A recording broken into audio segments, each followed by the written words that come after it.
Environment Australia conference, talking to Helen Szoke from Oxfam Australia. You've just addressed the conference here. What are the main messages you want to get across about Oxfam's work to the health profession in particular?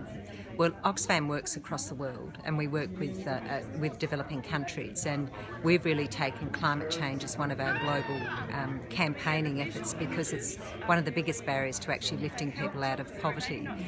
So we see the impact of climate change. We see how it changes people's lives, people who are already poor, who are often very powerless, and so the message was really to make that link for the doctors here today, certainly to talk about Australia's very disappointing efforts in terms of actually what the commitments were made in relation to the Paris climate change talk and what we're seeing at the moment, and really saying we need the medical profession to be part of the activism, to be loud and vocal on this particular issue, because it's in the interests of people across the world.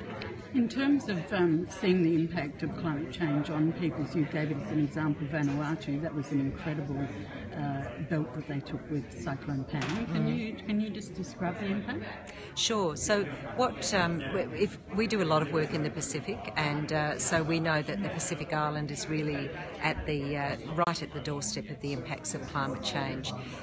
We see that we've got communities where they've got problems in relation to salination of their water supplies. They've got rising sea levels. They've got massive erosion. They've got an impact on their traditional ways of food gathering. You know, these are people who live simple lives and probably challenging enough without these major impacts, and also the creeping insidious impacts of climate change.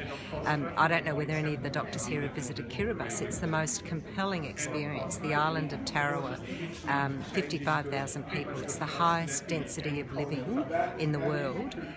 It's hidden because people live communally, but they're on an atoll with no continental shelf, so a lagoon on one side and a deep drop to the ocean. You know, they're not going to be there in decades to come. So, you know, 55,000 people who have to go somewhere. In Bangladesh, where I visited at the end of last year, we've got people who are living in the Delta area, again dealing with the changing climate trends, people who live simple lives, who derive their livelihood from the land, and that all of that's being made much harder. Now, if we're going to actually continue to make improvements for people living in poverty, we need some big changes globally. This is not something that local communities can fix on their own, and we want Australia to be a leader in that process. But what we're seeing is that Australia is going backwards. We're seeing that the active support for the Adani coal mine is just counterintuitive. All of the people here will have no doubt visited Europe, where you see wind turbines, you see solar panels in paddocks. You look at Australia and think, for goodness sake, can't we do better than that? You know, where is the kind of political will? Where is the vision? Where is the energy around actually making a real contribution to do our bit for the rest of the world? You talked a bit about that in the advocacy area too, that not only what you said, the worry is that the federal government is considering $1 billion loan to the Adani mine, but also that it's looked at legislation to stop environmental groups being able to fight against it. And you talked about this shrinking civil society space. Is that a big concern? I think it's a real concern, because, you know, civil society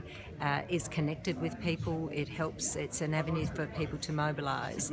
And one of the things that I said at the conference in response to a question is that the great thing about having a Doctors for the Environment Australia group is that the medical profession can speak to power very differently to what civil society can. What do you mean by that? Well, you know, the medical profession, if you look at the actual reputation of professions, there is enormous trust in the main in the medical profession. There's enormous respect. I mean, without the medical profession, how do the politicians keep the system going? And through the peak medical bodies, we know that there is access not only on health issues but more generally on other policy issues. So I think that there's a real role that they can play to actually help with the combined messaging around what the Australian government should be doing in this space. I mean, it's a very fractured time politically at the moment. It's a very hard policy environment. We will do our bit, and we'll continue to be very evidence-based and make the link to poverty and to developing countries, but we need multiple voices that are actually having a say. And just finally, you said this year is there's some interesting things happening, particularly around Adani, but also with Fiji taking a leadership role for the region. What are you hoping comes out of this?